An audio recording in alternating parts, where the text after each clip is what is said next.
right. Welcoming to the wonderful World Breathing Day stage, my dear brother and colleague, Jim Morningstar, Director of Transformations Incorporated and co-director of the Global Professional Breathwork Alliance. He has held licensure as a clinical psychologist since 1973. He's a clinical supervisor, seminar leader, and has pioneered so much in the development of therapeutic breath work. This man is absolutely wonderful and one of the most grounded and genuine brothers I have on the planet. With no further ado, Brother Jim, welcome. What a welcome you provide, Robbie. It's like a kid in a candy store. I come here and all of the wonderful things that you have given to and present to the world now to help us pause, breathe, and unite. Thank you, I'm brother. so grateful to have you as a brother and this community. Way back in the 1970s, and was with the original community of breath workers called rebirthers at that time. And I was totally hooked. I had studied all sorts of body techniques, all sorts of mental techniques, but the true embodiment of breath was the teacher that I could not ignore. It has not only changed my life, but changed what I do in my life. And part of my life now is dedicated to working with helping breathwork become a valid healing modality throughout the world. And that's why in 2001, with Jessica Dibb, we started the Global Professional Breathwork Alliance to set standards for training and ethics. Now, we can't stop anyone from doing whatever they want with their breath. It's free, it's totally free. But we can combine our knowledge and wisdom together to say, yes, by studying at least 400 hours for 2 years, that's like a minimum for us to say, okay, I've embodied this. Ethics became very important as we brought our community together over the years. Ethics, and that's why I wanted to talk about that today. It's not a dry do's and don'ts topic, because ethics in breath work are different than other healing disciplines. Non-ordinary states of consciousness in breath work require, as practitioners, that we pause, breathe, and unite with our clients on many different levels that involve deep self-awareness and self-trust beyond ordinary states of consciousness. So ethical issues pertain to longings, feelings, and motivations which resonate to our very core. The most powerful forces in our lives are our drives toward and away from change, money, sexuality, power, love, truth, inspiration, and oneness. The most profound or intense moments in breath work are when those drives are directly encountered by both the facilitator and the client. So the keys to professional ethical behavior are first authentic caring for ourselves and others, coupled with a willingness to examine our own motives, our willingness to tell the truth to ourselves, to our peers, and to other clients as appropriate, and willingness to ask for help and learn through close observation. I learned from every breathwork session I've ever done. I believe if I haven't learned something in that session, I wasn't paying attention. We use consultation, training, peer supervision, and convocations such as the World Breathing Day. We are here to learn and grow together. Ethics provide principles and behavioral guidelines to ensure care of clients and practitioners. So, a useful code is a set of guidelines and principles, not a rule book of rights and wrongs. You can't devise enough rules to cover every situation we encounter in life. But we can integrate principles which can be applied to situations that challenge us. It will be up to us to apply these principles with truth and compassion to find what brings harmony and growth to all parties as best we can. Now, principles can be defined in many ways, but they all tend to be universal in their message. Universal principles that I use are what I call the 7 levels of the heart's intelligence. First is unity, love, life itself, respect, honesty, justice, and kindness. These are all components of the overarching compassion that we nurture as breathworkers. Now, I said that there's something different about ethics when dealing with non-ordinary states of consciousness. As with any new tool, breathwork can be used well or misused. Breathwork opens participants to very vulnerable states. The component of a non-ordinary state of consciousness increases the necessity of clear ethical boundaries and competent training. As Kylia Taylor, author of The Ethics of Caring, states, the issues that arise in the work of non-ordinary states of consciousness are in some ways like ethical issues in ordinary states of consciousness. But non-ordinary states issues are more wide-ranging and more subtle. For example, the need for safety is greater in breathwork, such as providing more clarity about the informed consent, the boundaries, the roles, money, and time. But beyond that, in other ways, ethical issues can be quite different in these states. For example, if a breather has an experience of cosmic oneness and the facilitator somehow tunes into that and has an experience of merging with the client, the facilitator has the unique responsibility to consciously and accountably come back to ordinary consciousness, time, roles, responsibilities, and help the client do the same. We have a foot in both worlds. Also in these states, one needs to be aware of and accepting of a greater range of experiences, such as sensory, biographical, perinatal, and transpersonal, which occurs with much more frequency in breathwork sessions than in ordinary therapies or techniques. Breathwork is a technique where talking and touching and sacred experiences often occur in combination. Together, they can have a potent synergistic effect on our unconscious motivations and raise ethical issues. Breathwork added a new dimension to my self-awareness because of its direct access to my emotional body. Before my introduction to breathwork, bioenergetics, the body-mind therapy I studied with Alexander Lowen, had already showed me how the experience of fear correlated with breath constriction. Breathworkers' abilities to go directly to emotional material when keeping the breath open and flowing left little recourse for my intellectual defenses, and I had to admit my emotions and learn from them as an integral primary source of intelligence. So, how do we self-reflect as breathworkers?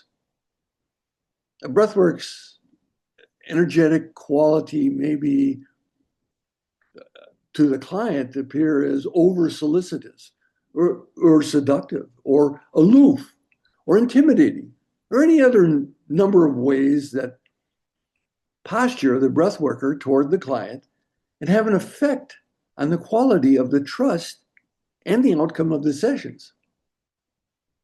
Because of the intensity of the process for the client It's incumbent on the breath worker to be clear, balanced, and boundaried in thoughts, feelings, words, and actions. This is not a dictate to be perfect or saintly in all spheres, but to be as congruent as possible in our energetic messages. This is for the protection of the breath worker as well as the client.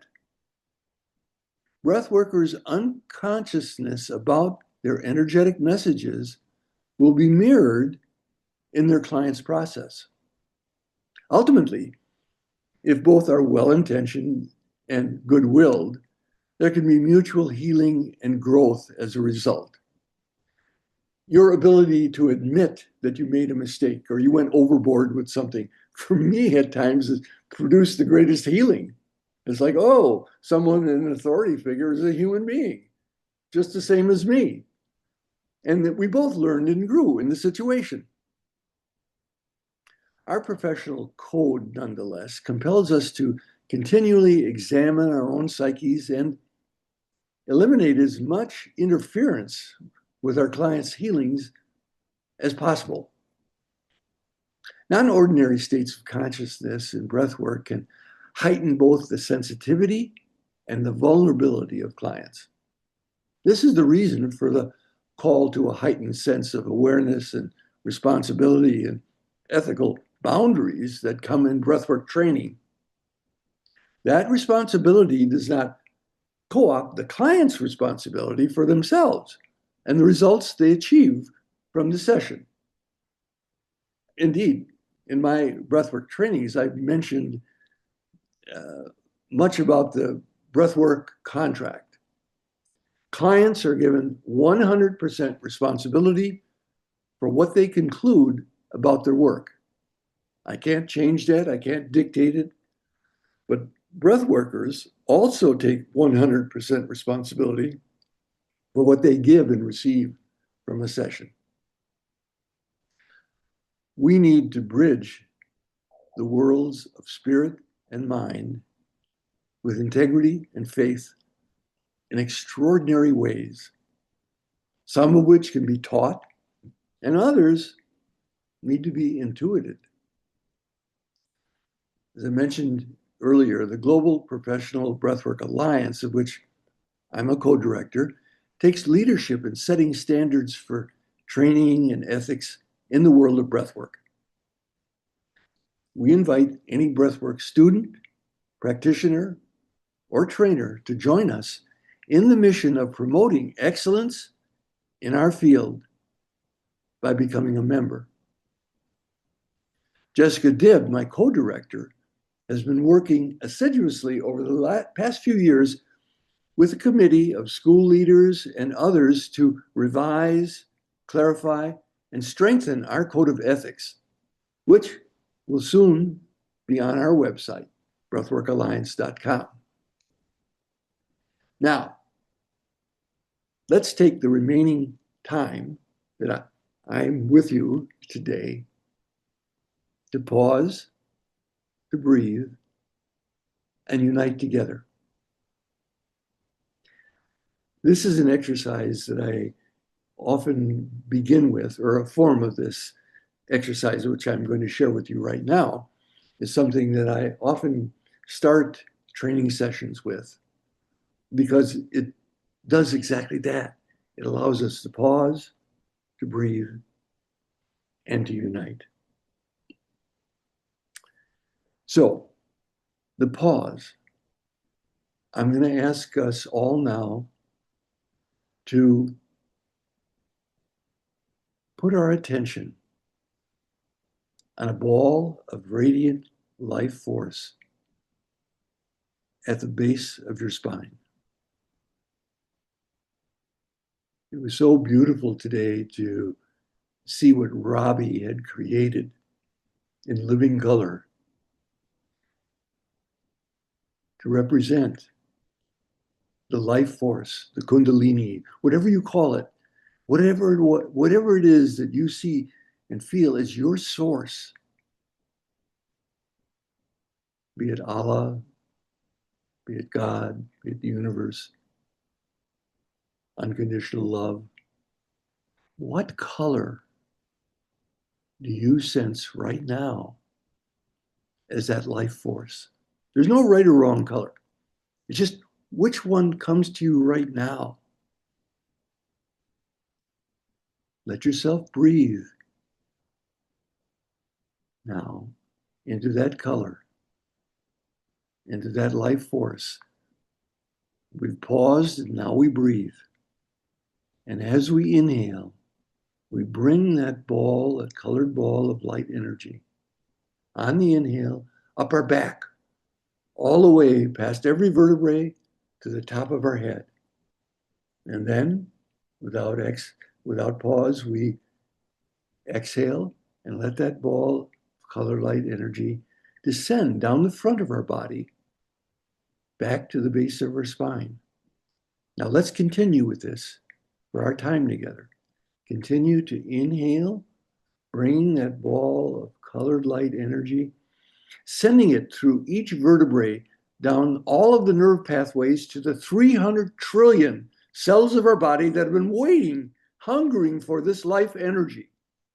Feel it now, tingling in every cell of your body.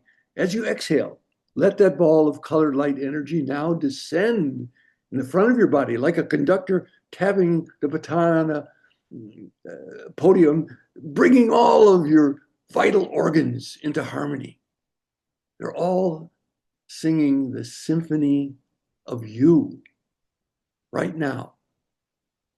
Continue to inhale up the back, relaxing into it now, feeling that life force. It's nothing, this is not a stress exercise. This is an allowing exercise. You allow it now to seep into every nook and cranny of your being. And as you exhale, it comes down the front of your body, and all of the organs which have specific functions in maintaining your health and well-being now are in sync together. They're breathing together in this coherence, as Robbie was saying, of our breath. Feel it now. With each inhale, the color is emanating not just within the cocoon of light energy you've just created, but it's sending the vibrations of that color out into your auric field and into the world. Each inhale now is bringing into us what it is that serves our highest. As we know from epigenetics, the cell membrane is given instructions by our consciousness as to what to let in and what to let out. Give those instructions now to this cocoon you've just created with your breath and your intention around your body. Give the instructions to this cell membrane to let in only what serves your highest. On the inhale and on the exhale, to let go. Release whatever has been toxic or whatever has just outlived its welcome, is no longer needed in you. And you will begin to feel your body getting lighter and lighter.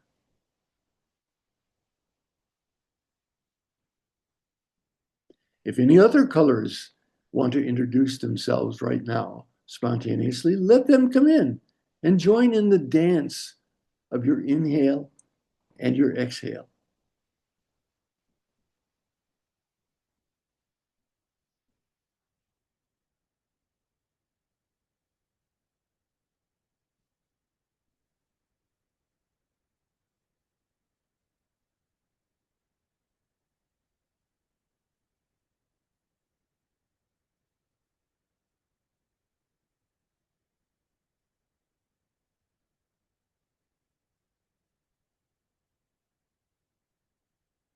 Now, as you inhale, let your attention go to any particular place in your body that could use a little extra juice, as it were. Any place right now that's kind of calling for your attention.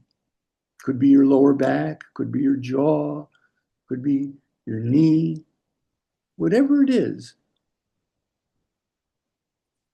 Give a little extra boost of energy. This is conscious breathing now. We can consciously direct our breath for our highest good and the highest good of all. Take a moment now and send loving and nurturing energy to that part of your body which is asking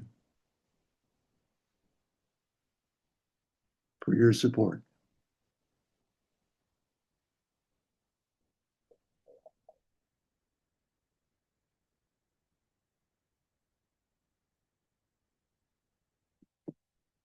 This is not forcing anything for that part of the body. It's not even necessarily trying to change how it feels. It may indeed do that. It often does. But sometimes it needs to intensify the energy there and to really let it express itself fully.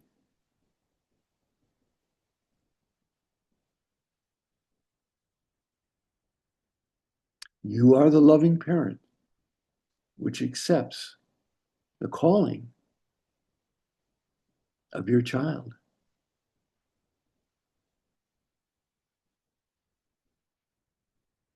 That part of your body doesn't need judgment, chastising, or forcing. It simply needs your loving acceptance.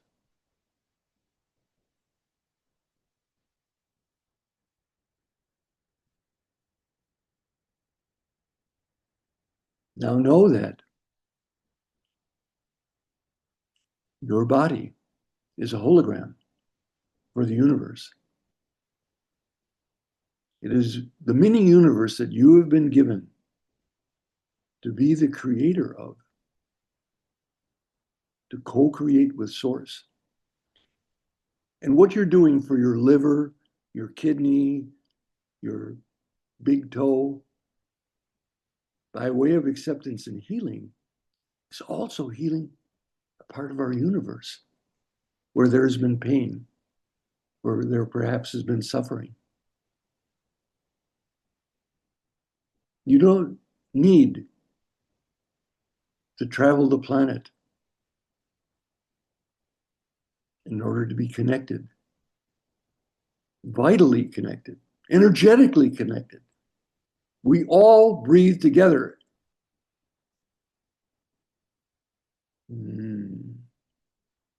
Okay. Suggest to yourself that this simple act that you've just accomplished right now of self-acceptance with your breath and your intention is something that you will remember and will come back to you whenever needed. Plant that seed right now in your consciousness. And now we paused, we breathed, and now for the big unite. Okay? We've been inhaling up the back and exhaling down the front of our body. Now we're going to extend the limits of what we ordinarily think of it as our body. And the next time, as you exhale, I want you to send that exhale out around the planet. Send that exhale around in the entire globe of the earth, like a tidal wave, bringing peace, loving energy to every sentient being on the planet, to the opposite sides of the earth. And then inhale, bring that tidal wave of life energy all the way up to the rest of the world, blessing everyone as you pass over it, up your back to the top of your head. 3 more times now. Exhaling, sending that life energy. Notice how the world brightens, how it responds to your loving breath as you send it to all, uniting all. No differentiating, not sending just to your friends or your certain people. No, we're all one tribe, sending it to all, inhaling again, bringing that all the way back up.